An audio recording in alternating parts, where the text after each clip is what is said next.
तो वीडियो की शुरुआत होती है और हम आयोजी नाम के एक लड़के को देखते हैं जिसका कि आज अपने मिडिल स्कूल में आखिरी दिन होता है एंड वो अपने स्कूल के लास्ट डे पर एक लड़की को प्रपोज कर रहा होता है। वैसे तो वो लड़की भी आयोजी को पसंद करती थी क्योंकि आयोजी एक अच्छा लड़का था, बट वो फिलहाल के लिए किसी भी रिलेशनशिप में नहीं आना चाहती थी, इसलिए वो आयोजी को रिजेक्ट करके चली जाती है। अब उस लड़की के जाने के बाद आयोजी बहुत ही ज्यादा दुखी होकर रोने लगता है क्योंकि ये 100वीं लड़की थी जिसने की आयोजी को रिजेक्ट किया है और इससे पहले भी 99 लड़कियां आयोजी को रिजेक्ट कर चुकी हैं, बट आज तक उसकी कोई भी गर्लफ्रेंड नहीं बन पाई। भाई मेरे को तू ये बता, तेरे पास 100 लड़कियों को प्रपोज करने की हिम्मत आई कहाँ से? खैर, हमें दूसरी तरफ स्कूल की फेयरवेल पार्टी का सीन दिखाया जाता है जहाँ पर कि क्लास के सभी लोग अपने स्कूल के लास्ट डे को बहुत ही ज्यादा एंजॉय कर रहे होते हैं। तो वहीं पर आयोजी देवदास बनकर शहर की गलियों में घूम रहा होता है। तभी आयोजी का मिडिल स्कूल फ्रेंड उससे पूछता है कि भाई ये कौन से नंबर की लड़की थी? आयोजी रोते हुए जवाब देता है कि भाई ये 100वीं लड़की थी और अब तक वो कुल 100 लड़कियों से रिजेक्ट हो चुका है। आयोजी का वो दोस्त इतने बड़े नंबर को सुनकर काफी हैरान होता है और वो आयोजी से पूछता है, भाई तेरे को उन लड़कियों का नाम भी याद है जिनको कि तूने आज तक प्रपोज किया है? जिस पर कि आयोजी बहुत ही दुखी मन से अपने पहले प्यार को याद करने लगता है कि किस तरह से वो अपनी पहली क्रश से रिजेक्ट हुआ था। इसके बाद आयोजी का वो दोस्त आयोजी को उसकी आने वाली लाइफ के लिए गुड लक विश करके यहाँ से चला जाता है, जिसके बाद हम आयोजी को एक मंदिर में देखते हैं जो कि भगवान से अपने लिए गर्लफ्रेंड मांग रहा होता है। तभी आयोजी को एक आवाज सुनाई देती है जो कि आयोजी को चिंता ना करने के लिए कह रही होती है। आयोजी अपने आसपास देखता है कि यहाँ पर कोई भी मौजूद नहीं है, फिर भी उसे लग रहा होता है कि कोई इंसान उससे बातें करने की कोशिश कर रहा है और ये जानकर आयोजी बहुत ही ज्यादा डरने लगता है। तभी उस मंदिर के भीतर से एक बूढ़ा आदमी बाहर निकलते हुए आयोजी से कहता है, बच्चे तुम्हारी जिंदगी की सारी परेशानियां यहीं पे खत्म होती है क्योंकि जिस चीज का तुम इतने सालों से इंतजार कर रहे थे वो प्यार तुम्हें तुम्हारे हाई स्कूल में मिल जाएगा। ये सुनने के बाद आयोजी को उस बूढ़े आदमी की बातों पर यकीन नहीं होता और वो उससे पूछता है कि आखिरकार तुम कौन हो? तो बूढ़ा आदमी बताता है कि मैं एक गॉड हूँ और यहाँ पर मैं तुम्हें तुम्हारी सोलमेट से मिलवाने आया हूँ। गॉड बताते हैं कि जब कोई इंसान पैदा होता है तभी उसके साथ उसकी सोलमेट को भी डिसाइड कर लिया जाता है, लेकिन जब आयोजी इस दुनिया में आने वाला था तब गॉड किसी वजह से उसकी सोलमेट को बनाना भूल गए और इसी का नतीजा है कि आयोजी को अब तक सिंगल रहना पड़ा है। वैसे आयोजी की सारी परेशानियां अब खत्म होने वाली हैं क्योंकि उसको हाई स्कूल में एक नहीं, दो नहीं, बल्कि पूरे के पूरे 100 सोलमेट्स मिलने वाली हैं, जिसे कि गॉड ने सिर्फ आयोजी के लिए ही बनाया है। ये सुनकर आयोजी उनसे पूछता है कि आखिरकार मैं इतनी सारी सोलमेट्स का करूंगा क्या?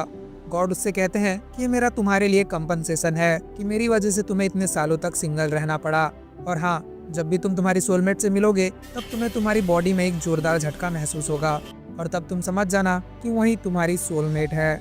अब अगले दिन आयोजी अपने न्यू हाई स्कूल पहुंच जाता है एंड एंट्रेंस सेरेमनी कंप्लीट करने के बाद अपनी क्लास की ओर जा रहा होता है। तभी रास्ते में आयोजी 2 लड़कियों से टकरा जाता है और उनके टकराते ही उन सबको एक जोरदार झटका महसूस होता है। इसके बाद ये तीनों जमीन में गिर जाते हैं और एक दूसरे को देखने लगते हैं। यहाँ पर आयोजी को गॉड की कही हुई बातें याद आती है और वो सोचने लगता है कि क्या ये दोनों मेरी सोलमेट्स हैं। फिर आयोजी खड़ा होता है एंड उन दोनों लड़कियों को उठाने के लिए अपना हाथ आगे बढ़ाता है, बट आयोजी को देखकर वो दोनों लड़कियां काफी ज्यादा शर्मा जाती हैं और उनमें से पिंक बालों वाली लड़की जिसका कि नाम हकारी होता है वो एक्टिंग करने लगती है कि उसके पैरों में कुछ ज्यादा ही जोर से लग गई है और वो खुद से उठकर खड़ी भी नहीं हो सकती। ये जानकर आयोजी दुखी होकर रोने लगता है क्योंकि उसकी वजह से उसकी सोलमेट को चोट लग गई। हकारी सोचती है कि आयोजी कितना अच्छा लड़का है जो कि उसे चोट लगने पर भी खुद रो रहा है। अब इन दोनों को देखकर सुनहरे बालों वाली लड़की जिसका कि नाम कराने होता है वो बहुत ही ज्यादा जेलस फील करने लगती है एंड वो भी एक्टिंग करती है कि उसके भी पैरों में मोच आई है। अब आयोजी इन दोनों लड़कियों को सहारा देते हुए मेडिकल रूम की तरफ ले जाता है एंड पहली बार लड़कियों के इतने ज्यादा करीब होने के कारण आयोजी को बहुत ही ज्यादा नर्वसनेस फील हो रही थी, but at the same time वो बहुत खुश भी था। तभी रास्ते में ये लोग कुछ लड़कियों को बात करते हुए सुनते हैं जो कि किसी स्पेशल तरह के फ्लावर के बारे में बात कर रहे थे। वो लड़कियां बात कर रही होती हैं कि जो भी उस 4 पंखुड़ी वाले फ्लावर से अपने लवर को प्रपोज करता है तो उसके एक्सेप्ट होने के चांसेस 100% होते हैं। उन लड़कियों की बातों को सुनकर हकारी और कराने दोनों ही इस फूल को लेने के लिए भागने लगती हैं और उनको भागता हुआ देखकर आयोजी सोचता है कि क्या इन दोनों को अपने पैरों में चोट नहीं लगी है। अब इसके 4 घंटे के बाद आयोजी का स्कूल में पहला दिन खत्म होता है एंड आयोजी वापस अपने घर जाने लगता है एंड वापस लौटते टाइम वो उन्हीं 2 लड़कियों के बारे में ही सोच रहा था। तभी आयोजी देखता है कि ये दोनों लड़कियां तो अभी भी उस फूल को ढूंढने में लगी हुई हैं और यहाँ पर आयोजी सोचने लगता है कि क्या ये दोनों लड़कियां मेरे लिए इतनी एफर्ट्स डाल रही हैं और ये इतने टाइम से मेरे लिए उस फ्लावर को ढूंढने में लगी हुई हैं। तभी आयोजी कराने के पीछे कोल्ड ड्रिंक्स लेके पहुंच जाता है, लेकिन कराने उससे झूठ बोलने लगती है कि मैं यहाँ पर किसी के लिए कुछ भी नहीं ढूंढ रही थी, लेकिन मैं तो यहाँ पर सिर्फ तुम्हारे लिए कुछ ड्रिंक्स लेकर आया था। और ये जानने के बाद कराने शर्मा कर यहाँ से भाग जाती है। तभी आयोजी के पास हकारी आ जाती है और आयोजी उसे भी पीने के लिए ड्रिंक्स ऑफर करता है। पर हकारी कहती है कि वो इतनी सारी ड्रिंक्स को अकेले नहीं पी पाएगी, इसलिए वो आयोजी को साथ पीने के लिए कहती है। अब हकारी की बात को मानकर आयोजी उस कैन में से थोड़ी ड्रिंक पी लेता है, लेकिन आयोजी को बाद में ये समझ आता है कि हकारी ने उससे ऐसा इसलिए करने के लिए कहा ताकि ये एक इनडायरेक्ट किस बन जाए।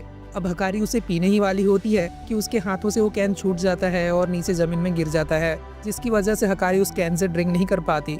और यहाँ पर हकारी बहुत ही ज्यादा अपसेट होती है कि उसका पहला इनडायरेक्ट किस छूट गया। वैसे आयोजी उसे रुमाल ऑफर करता है, पर हकारी उसका हाथ पकड़ लेती है।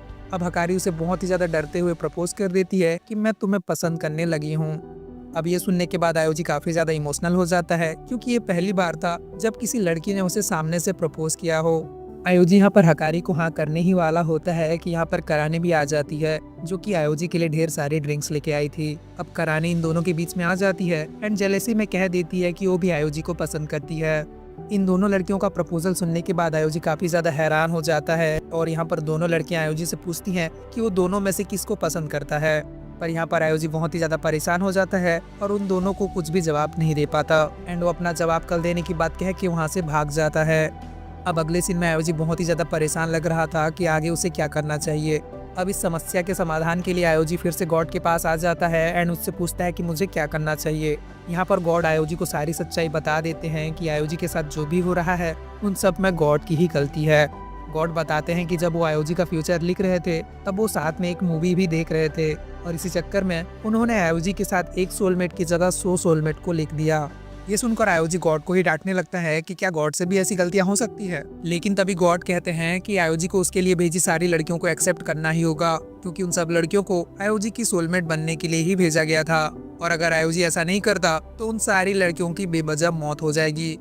इसके बाद हमें अगले दिन का सीन दिखाया जाता है, जहाँ पर कि हकारी और कराने दोनों ही स्कूल में आयोजी का वेट कर रही थी। तभी वहाँ पर आयोजी भी आ जाता है, पर ये लोग देखते हैं कि आयोजी ने अपनी हालत बहुत ही ज्यादा गंदी कर रखी है। खैर ये दोनों आयोजी से उनका जवाब मांगती हैं और यहाँ पर आयोजी कहता है कि वो दोनों लड़कियों को ही डेट करना चाहता है। ये सुनने के बाद दोनों ही लड़कियां आयोजी के ऊपर बहुत ही ज्यादा गुस्सा करने लगती हैं कि आयोजी उन दोनों के साथ ऐसा कैसे कर सकता है। आयोजी आगे कहता है कि उसने इस बारे में पूरी रात सोचा है और वो नहीं चाहता कि दोनों में से किसी भी लड़की का दिल टूटे, इसलिए आयोजी को अपना यही डिसीजन सबसे बेस्ट लगता है।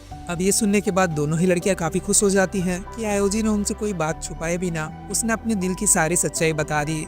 वैसे अब आयोजी अपने जेबों से उस 4 पंखुड़ी वाले फ्लावर को निकाल लेता है और उससे वो दोनों लड़कियों को ही प्रपोज कर देता है। अब कराने पूछती है कि तुम्हें ये 2 फूल कहाँ से मिल गए, जबकि हम दोनों को इतना ढूंढने पर एक भी नहीं मिला।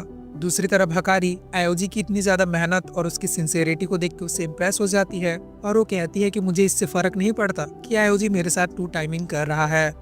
अब इन दोनों को करीब देखकर कराने भी जेलस फील करने लगती है एंड वो भी आयोजी को हाँ करते हुए उसके करीब चली जाती है। यहाँ पर आयोजी दोनों को ही प्रॉमिस करता है कि वो अपने दोनों पार्टनर्स को बहुत ही ज्यादा खुश रखेगा।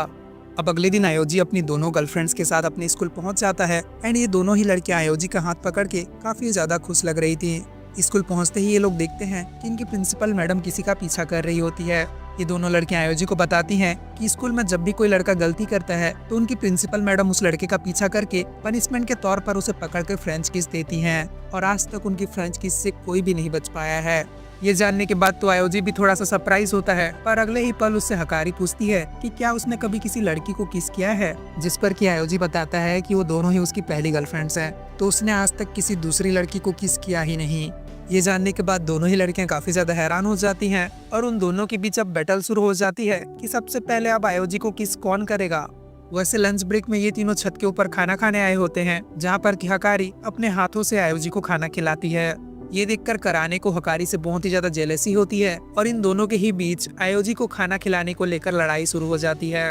अब आयोजी इन दोनों के बीच लड़ाई की वजह समझ जाता है और वो उन दोनों लड़कियों से ही पूछता है कि क्या तुम दोनों मुझे किस करना चाहती हो, जिस पर कि दोनों ही लड़कियां एक साथ हामी भरती हैं। आयोजी कहता है कि अगर ऐसी बात थी तो तुम दोनों ही मुझे बता सकते थे, मैं इस चीज के लिए तुम्हें मना नहीं करने वाला था।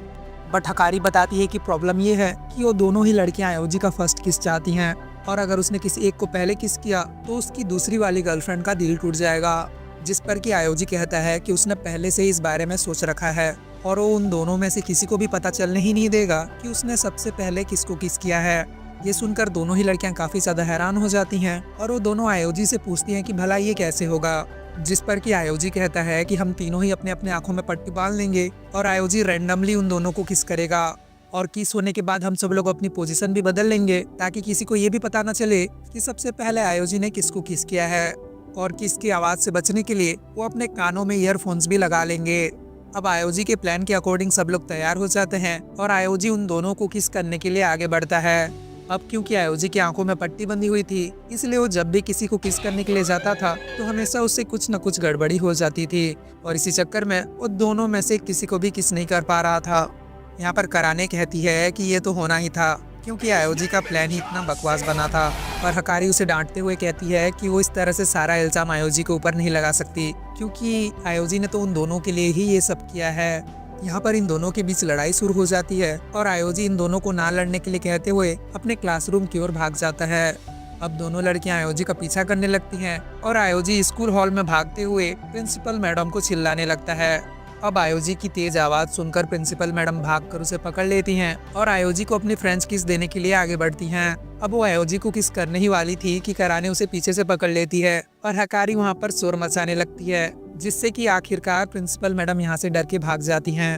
अब ये दोनों लड़कियां आयोजी से पूछती हैं कि वो आखिरकार करना क्या चाह रहा था, जिस पर कि आयोजी कहता है कि वो अपनी दोनों गर्लफ्रेंड्स को इस तरह से लड़ते हुए नहीं देख सकता, इसीलिए वो अपनी फर्स्ट किस को प्रिंसिपल मैडम को सेक्रीफाइस करना चाह रहा था ताकि उन दोनों में फर्स्ट किस को लेकर कभी भी लड़ाई ना हो।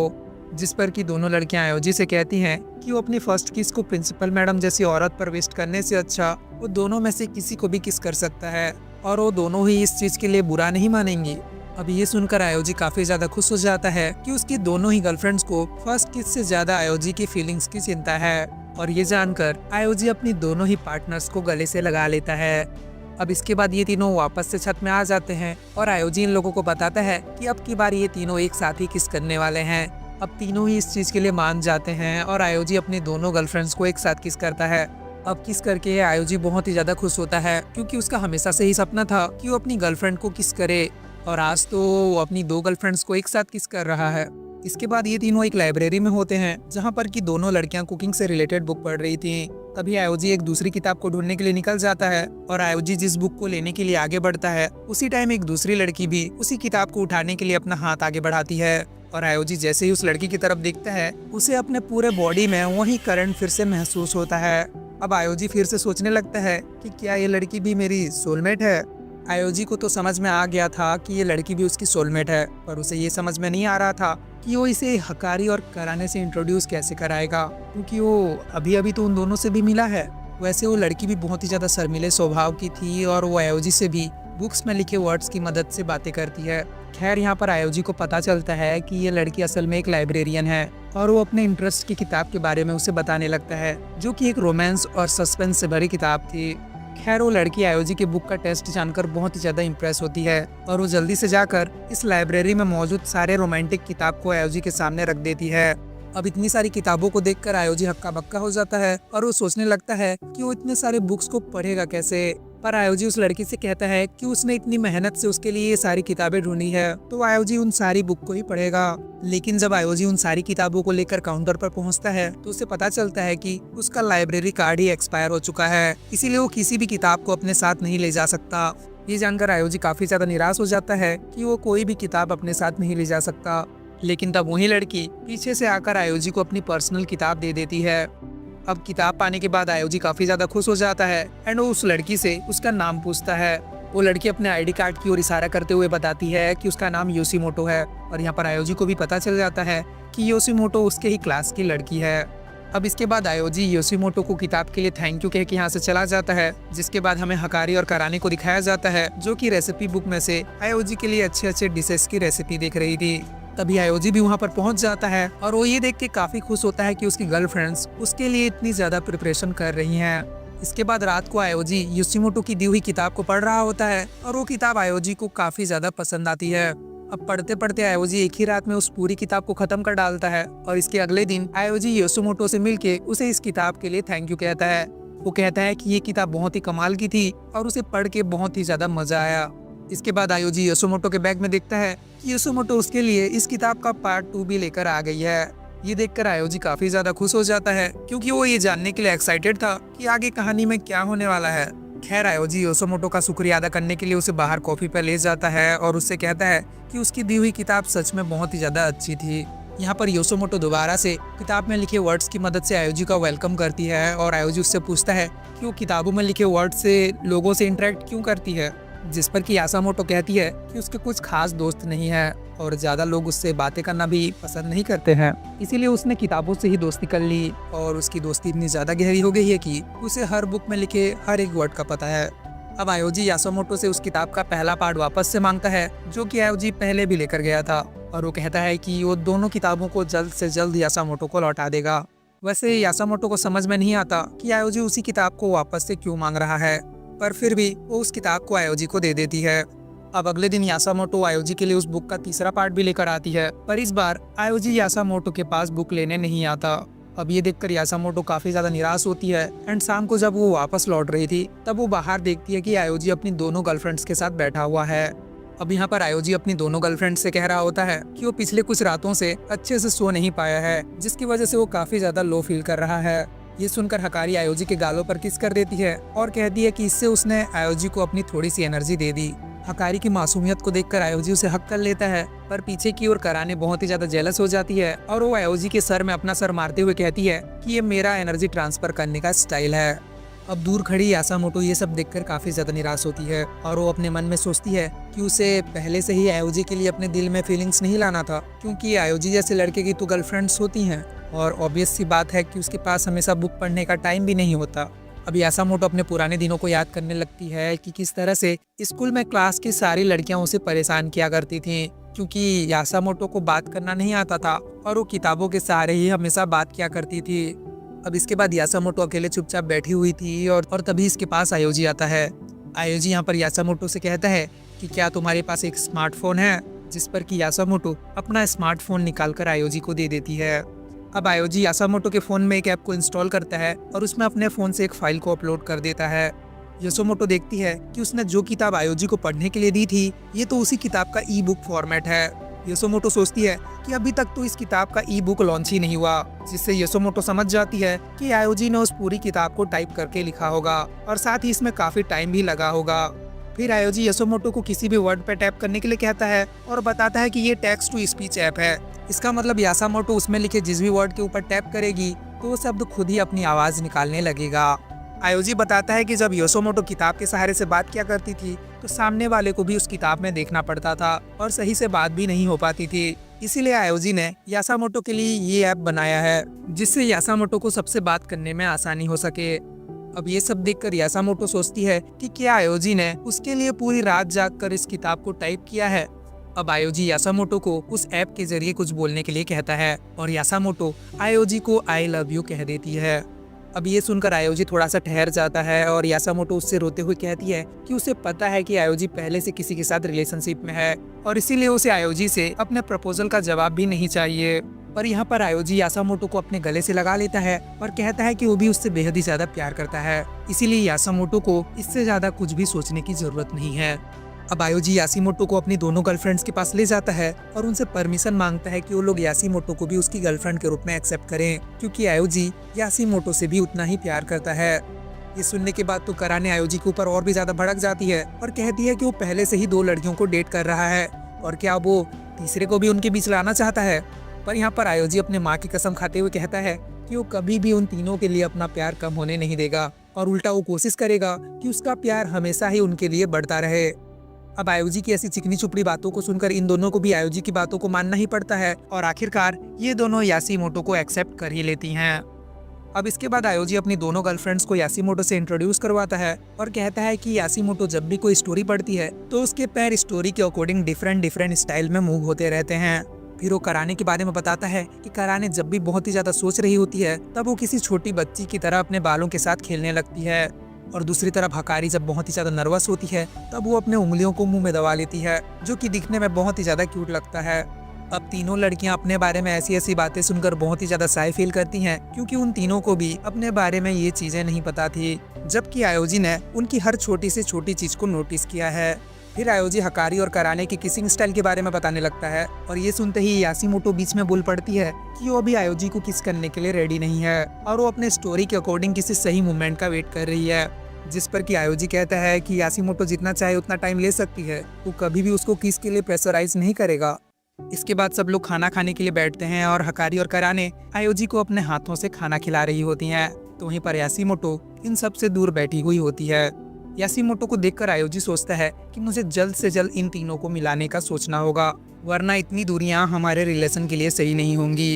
अब आयोजी कहीं से ताश की गड्डी ले आता है और तीनों लड़कियों को साथ में खेलने के लिए कहता है और बताता है कि इसमें जो भी हारेगा उसे जीतने वाले से गुदगुदी करवानी पड़ेगी।